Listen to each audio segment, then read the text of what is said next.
नमस्कार, मैं दीपक कुमार मेरे YouTube चैनल स्टडी विद दीपक में आपका स्वागत करता हूं। आज के इस वीडियो के अंदर हमारी जो 10th की पॉलिटिक्स की बुक है उसका लेसन नंबर 2 संघवाद, उसका ये चैप्टर नंबर 4 है। तो आज ही इस लेसन की लास्ट वीडियो है और जैसा कि हमने इसी के अंतर्गत लास्ट वीडियो के अंदर जो संघीय व्यवस्था किस तरीके से कार्य करती है वो देखा था। भाषाई आधार पर राज्य का बनाना और भाषा नीति हो, चाहे वो केंद्र शासन के बीच में रिलेशन के बीच में जो सरकार रही हो, उन सभी का उल्लेख है लास्ट वीडियो लेक्चर के माध्यम से हमने किया था। अब आ जाता है कि ये भारत में ये जो विकेंद्रीकरण की स्थिति है, सत्ता की साझेदारी, वो किस तरीके से कार्य करती है और सरकार और राज्य स्तर पर किस तरीके से इनको चलाया जाता है, उन सभी का वर्णन है वो किया गया। तो चलिए आज का वीडियो लेक्चर शुरू करते हैं। हमने अभी पढ़ा कि संघीय सरकारें दो स्तरों वाली होती है। हमने अपने देश में 2 स्तरों वाली सरकारों की चर्चा की है। भारत जैसे विशाल देशों में सिर्फ 2 स्तर की शासन व्यवस्था सही बढ़िया शासन नहीं चल सकता। भारत के प्रांत यूरोप के स्वतंत्र देशों से भी बड़े हैं। जनसंख्या के हिसाब से उत्तर प्रदेश रूस से बड़ा है। महाराष्ट्र लगभग जर्मनी के बराबर है। भारत के अनेक राज्य खुद भी अंदरूनी तौर पर विविधताओं से भरे हुए हैं। अब जिस तरीके से संघीय सरकारों के बीच में हमारे स्ट्रक्चर के बारे में बात की गई है, अगर शासन व्यवस्था के तौर पे अगर देखा जाए, स्वरूप के तौर पे अगर देखा जाए, जनसंख्या के ही हिसाब से अगर देखा जाए तो काफ़ी यूरोप के देशों के रूप में हमारे सिर्फ राज्य ही कुछ ऐसे हैं जिनकी जो जनसंख्या है, पॉपुलेशन है, वो कुछ देशों के बराबर है, वो मानी जा सकती है। अगर उत्तर प्रदेश की बात की जाए तो वो जनसंख्या के हिसाब से हमारे रूस से बड़ा है, क्योंकि रूस का काफ़ी विश्व में सबसे बड़ा जो एरिया वो माना जाता है। महाराष्ट्र की जो जनसंख्या है वो जर्मनी के बराबर मानी गई है। लेकिन इसके बावजूद भी हमारी जो विकेंद्रीकरण की व्यवस्था है वो काफ़ी अच्छे तरीके से संचालित है, वो रहती है। और इसका मुख्य कारण ये है कि प्रत्येक राज्य, प्रत्येक हिस्से के अंदर अलग अलग क्षेत्र के अगर हम देखते हैं तो काफ़ी विविधता भरा हमारा समूह है वो माना गया है। जो समानता है वो देखी जा सकती है। इस प्रकार से इस राज्यों में सत्ता के बंटवारे बांटने की ज़रूरत है। भारत में संघीय सत्ता की साझेदारी 3 स्तरों पर करने की ज़रूरत है, जिसमें तीसरा स्तर स्थानीय सरकारों का और वह प्रांतीय स्तर की सरकारों के नीचे हो। अब जिस तरीके से सत्ता की साझेदारी के तहत हमने पूरे देश के लिए केंद्र सरकार, राज्यों के लिए राज्य सरकार और राज्यों के लिए अलावा जो गांव और ग्राम पंचायतें, उनके लिए प्रांतीय स्तर की स्थापना है वो की गई है। तो काफ़ी महत्वपूर्ण माना जा सकता है, जिसके अंदर हमारा जो तीसरा स्तर अगर देखा जाता है, स्थानीय स्तर है जो, क्योंकि स्थानीय स्तर के माध्यम के द्वारा ही हम प्रांत और राज्य का जो डेवलपमेंट है वो विकास है वो कर सकते हैं। क्योंकि शहरों के अंदर नगर परिषद और नगर पालिका की जो व्यवस्था की गई है और गांवों के अंदर ग्राम पंचायत का गठन किया गया है, जिसके माध्यम के द्वारा वो अपना प्रशासन और शासन की व्यवस्था है वो खुद करने का अधिकार उनको दिया गया है। आई थिंक जिस तरीके से हम देखते हैं कि ग्राम सभा की जो बैठकें वो होती है, तो उसके अंदर सभी अपनी समस्याओं के माध्यम के द्वारा उसका जो निर्णय है और निर्णय करने के बाद उसका जो समाधान है वो खुद करने का जो हिमायत है वो करते हैं। और अगर पंचायती व्यवस्था या स्थानीय स्तर के प्रशासन के तौर पे अगर देखा जाता है, इनके स्वरूप के माध्यम के द्वारा काफ़ी इनको अधिकार है वो दिए गए हैं। कई बार पंचायती स्तर के ऊपर भी अगर कुछ गांव के अंदर अगर लड़ाई झगड़ा या कुछ विवाद की स्थिति हो जाती है, तो ग्राम पंचायतें आपस में बैठकर उस विवाद, उस समाधान को निपटाने की कोशिश करते हैं और वो उनका जो समाधान है वो पुलिस प्रशासन और अन्य अधिकारियों या कर्मचारियों के द्वारा, प्रशासनिक अधिकारियों द्वारा भी माना जा सकता है। तो इस तरीके से काफ़ी उनको जो उनका संगठन स्वरूप है वो अच्छे तरीके से बनाया गया है। भारत में सत्ता के विकेंद्रीकरण के पीछे यही तर्क दिया गया। इसके फलस्वरूप तीनों स्तर की सरकारों का संघीय ढांचा सामने आया, जिसमें तीनों स्तरों को 3 तीसरे स्तर को स्थानीय शासन है वो कहा जाता है। यानी कि जिस तरीके से शासन प्रशासन की व्यवस्था की गई है उसके माध्यम के द्वारा जो स्थानीय स्तर का या ग्राम पंचायतों का गठन है वो किया जाता है, जिसके अंदर हमें स्थानीय शासन के नाम से उन्हें जाना जाता है। जब केंद्र और राज्य सरकारों से शक्तियां लेकर स्थायी सरकारों को दी जाती है तो इसे सत्ता का विकेंद्रीकरण कहते हैं। यानी कि जिस तरीके से केंद्र और राज्य सरकारों को शक्तियां लेकर स्थानीय प्रशासन के द्वारा अपना कार्य स्वरूप खुद करवाने की कोशिश की जाती है तो इसे ही सत्ता का विकेंद्रीकरण हम कह सकते हैं। सत्ता के विकेंद्रीकरण के पीछे बुनियादी सोच यह है कि अनेक मुद्दों और समस्याओं का निपटारा स्थानीय स्तर पर बढ़िया तरीके से हो सकता है। यानी कि उन लोगों के द्वारा अपने लेवल के ऊपर भी अपनी हर समस्या का समाधान है वो बेहतर तरीके से किया है वो जा सकता है। लोगों को अपने इलाके की समस्याओं की बेहतर समझ होती है। लोगों को इस बात की भी अच्छी जानकारी होती है कि पैसा कहाँ खर्च किया जाए और किन चीज़ों को अधिक कुशलता से उपयोग किस तरह से किया जा सकता है। यानी कि किस तरह से उनके इलाकों की समस्याएं उनका समाधान, क्योंकि लोकल जो कर्मचारी जो जानकार होते हैं उनके हर समस्याओं का समाधान वो बेहतर तरीके से कर सकते हैं। अपना समाधान है वो पैसे और जो खर्च है वो किस तरीके से किस सुगमता से उसका प्रयोग है वो किया जाना चाहिए, उनका सबसे बेहतर तरीके से वो अध्ययन है वो अपने आप है वो कर सकते हैं। इसके अलावा स्थानीय स्तर पर लोगों को फैसलों में सीधे भागीदारी बनाना भी संभव हो जाता है। इसे लोकतांत्रिक भागीदारी की आदत पड़ती है। स्थानीय सरकारों की स्थापना सब शासन के लोकतांत्रिक सिद्धांत को बनाने के पीछे का सबसे अच्छा तरीका वो माना जाता है। तो इस तरीके से लोगों को अपने जो फैसले भागीदार बनाने के लिए खुद करने के लिए उनको संभव बनाया जाता है, जिसके माध्यम के द्वारा जो लोकतांत्रिक स्वरूप की जो भागीदारी है सुनिश्चित है वो रह सकती है। और स्थानीय शासन के प्रशासन के बारे में अगर देखा जाता है तो सबसे बेहतर तरीके से लोकतांत्रिक स्वरूप के लिए जो वास्तविक बनाने के लिए सबसे मुख्य उद्देश्य है उनको अपने फैसले खुद लेना, अपनी समस्याओं और अपने फैसले खुद लेने के माध्यम के द्वारा लोकतांत्रिक सिद्धांत के माध्यम के द्वारा जो स्थानीय प्रशासन है उसको बेहतर तरीके से समझाया और बुनियादी ढंग से उसको संगठित है वो बनाया जा सकता है। विकेंद्रीकरण की जरूरत हमारे संविधान में भी स्वीकार की गई। इसके बाद से गांव और शहर के स्तर पर सत्ता के विकेंद्रीकरण की कई कोशिश हुई। सभी राज्यों में गांव के स्तर पर ग्राम पंचायत और शहरों में नगर पालिका की स्थापना की गई थी। यानी कि इसके बाद विकेंद्रीकरण की ज़रूरत के बाद अगर ये देखा जाए तो पूर्ण रूप से गाँव और शहरों के अंदर सत्ता विकेंद्रित करने की कोशिश है वो पूरी तरह से की गई, जिसके गांव स्तर के ऊपर ग्राम पंचायत और शहरों के ऊपर नगर पालिका की स्थापना है वो की गई। पर इन्हें राज्य सरकारों के सीधे नियंत्रण में रखा गया था। इन्हें स्थानीय शासन सरकारों के लिए नियमित ढंग से चुनाव भी करवाए जाते थे। इनके पास न तो अपना कोई अधिकार था न संसाधन। इस प्रकार प्रभावी ढंग से सत्ता का विकेंद्रीकरण नाम मात्र भी हुआ था। तो मुख्य रूप से इन राज्य सरकारों जो ग्राम पंचायतें थी उनको राज्य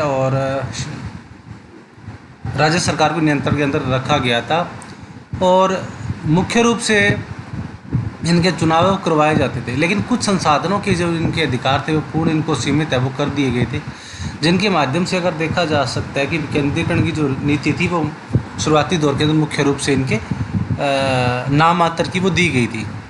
वास्तविक विकेंद्रीकरण दिशा में एक बड़ा कदम 1992 में उठाया गया था। संविधान में संशोधन करके लोकतांत्रिक शासन व्यवस्था के इसके तीसरे स्तर को ज़्यादा शक्तिशाली और प्रभावी बनाया गया था। तो शुरुआती दौर से लेकर इसकी जो संगठनात्मक संरचना बनाई गई थी वो थोड़ी सी व्यवस्थित नहीं बनाई गई थी, लेकिन 1992 के बाद जो संशोधन किया गया था उसके माध्यम के द्वारा लोकतांत्रिक शासन व्यवस्था के अंतर्गत स्थानीय प्रशासन को ज़्यादा शक्तिशाली और प्रभावी तरीके से बनाया गया था।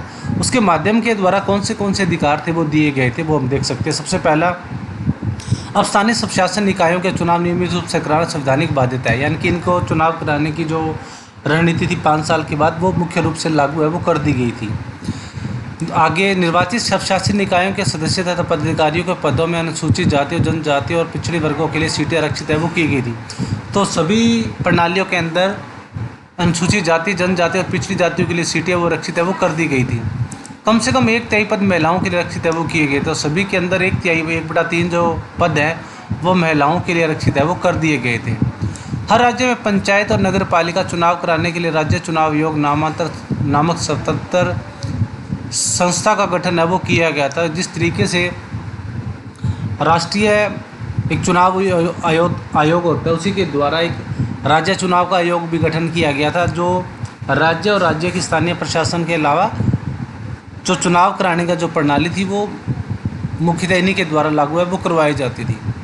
राज्य सरकारों को अपने राजस्व और अधिकारों का कुछ हिस्सा इन स्थानीय स्वशासी निकाय को देना पड़ता था। सत्ता में भागीदारी की प्रकृति हर राज्य में अलग अलग होती है।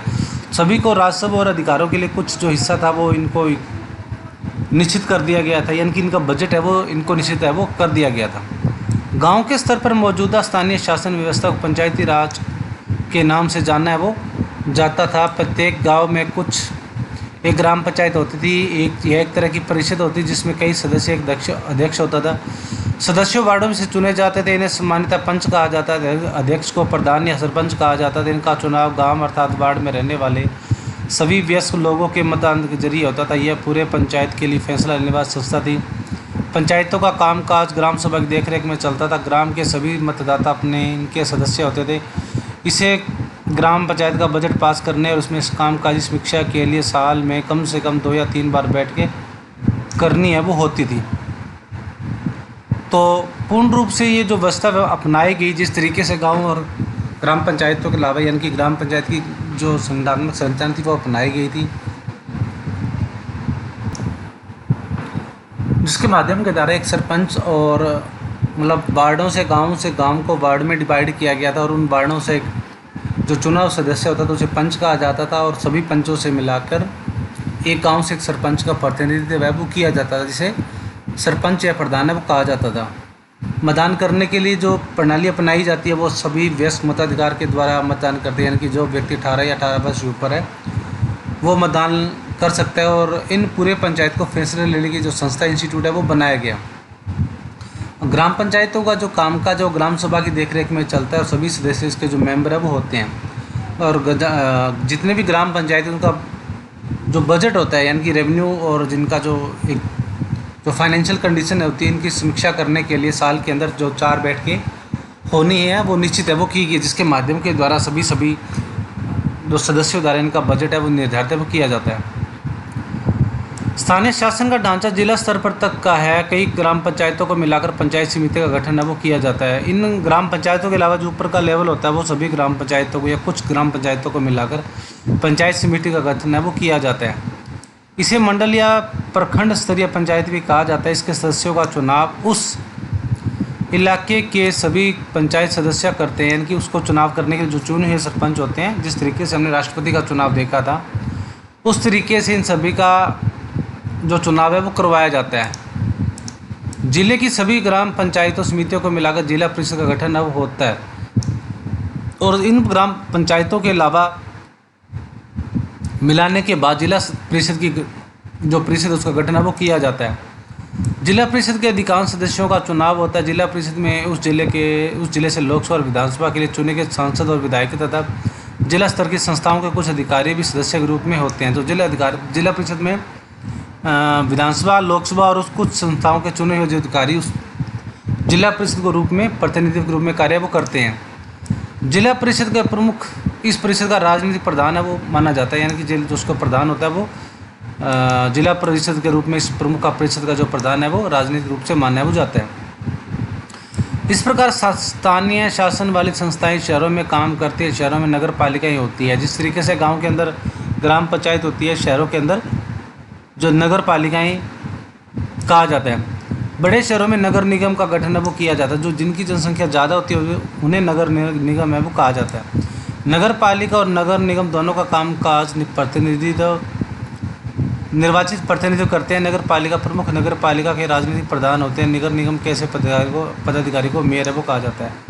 तो इनको अलग अलग पॉलिटिकल प्रधान के रूप में माना जाता है। जिस तरीके से नगर पालिका जो प्रमुख होता है उनको नगर राजनीतिक प्रधान कहते हैं और नगर निगम के प्रमुख को मेयर है वो कहा जाता है। स्थानीय सरकारों की यह नई व्यवस्था दुनिया में लोकतंत्र का अब तक का सबसे बड़ा प्रयोग है। नगर पालिका और ग्राम पंचायतों के लिए करीब 36 लाख लोगों का चुनाव है वो होता है। तो भारत के अंदर मुख्य रूप से ग्राम पंचायतों के लिए 36 लाख लोगों का चुनाव है वो मुख्यतः किया जाता है। यह संख्या ही अपने आप में दुनिया के कई देशों की आबादी से भी ज़्यादा है। अगर इसको प्रमुख रूप से अगर देखा जाता है तो ये कुल जनसंख्या दुनिया की कुल आबादी से ही ज़्यादा है।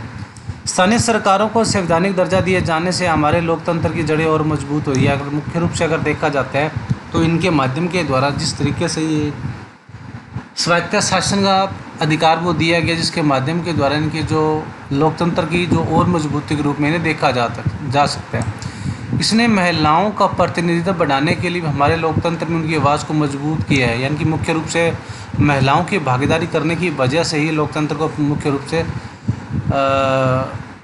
मजबूत माना जा सकता है। बहरहाल इन सबके बावजूद अभी भी अनेक परेशानियां कायम हैं। पंचायतों के चुनाव में नियमित रूप से होते हैं, बड़े लोग इसमें उत्साह में हिस्सा भी लेते हैं, लेकिन ग्राम सभाओं की बैठकें नियमित रूप से नहीं होती।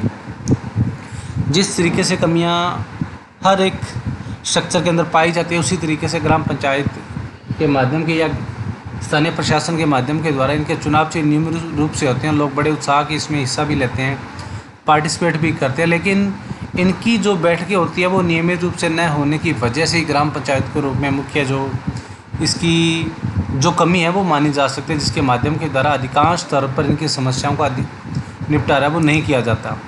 अधिकांश राज्य सरकारों ने स्थानीय सरकारों को पर्याप्त अधिकार नहीं दिए हैं। इस प्रकार हम स्वशासन की आदर्श स्थिति से काफ़ी अभी दूर हैं। तो कई बार राज्य सरकारों की वजह से भी स्थानीय सरकारों को काफ़ी अधिक मात्रा में अधिकार भी प्रदान है वो नहीं किए जा सकते। तो इन कमियों की वजह से मुख्य रूप से माना जा सकता है कि स्वशासन की जो आदर्श स्थिति ही अभी भी दूर स्थिति से देखी है वो जा सकती है। तो ये था हमारा आज का वीडियो, आज का लेक्चर, जिसके माध्यम के द्वारा आतंकवाद की स्थिति और भारत और विश्व के अंतर्गत जो पाई जाने वाली परिस्थितियों के माध्यम के द्वारा इसका अध्ययन हमने किया, और जिस रूप में भारत के अंदर ये परिस्थितियाँ पाई जाती है जिनका शासन प्रशासन के द्वारा इनका स्वरूप मुख्य रूप से समझा और जाना जा सकता है। इसका आदर्श स्वरूप भारत की परिस्थितियों के माध्यम से हम समझ सकते हैं। तो ये था हमारा आज का वीडियो, आज का लेक्चर। आज का वीडियो लेक्चर बस इतना ही, और इसी के साथ आपका ये चैप्टर है वो कंप्लीट हो जाता है। तो जाने से पहले अगर आपको ये मेरे वीडियो पसंद आए तो प्लीज़ मेरा वीडियो लाइक करें, ज़्यादा से ज़्यादा लाइक करें। अगर आपने मेरा अभी चैनल सब्सक्राइब नहीं किया है, मेरा यूट्यूब चैनल स्टडी विद दीपक को, तो प्लीज़ उसे सब्सक्राइब कर लें और दिए गए बेल आइकन को क्लिक कर लें, ताकि जो भी वीडियो अपलोड उसका नोटिफिकेशन आपको समय समय पर मिलता रहे। इसके साथ इसको ज़्यादा से ज़्यादा दूसरे बच्चों से शेयर करें, इसके सब्सक्राइब करवाएं, लाइक करें मेरी वीडियो को। तो मिलते हैं अगले वीडियो में एक नए लेक्चर के साथ। तब तक stay home, stay safe and be positive.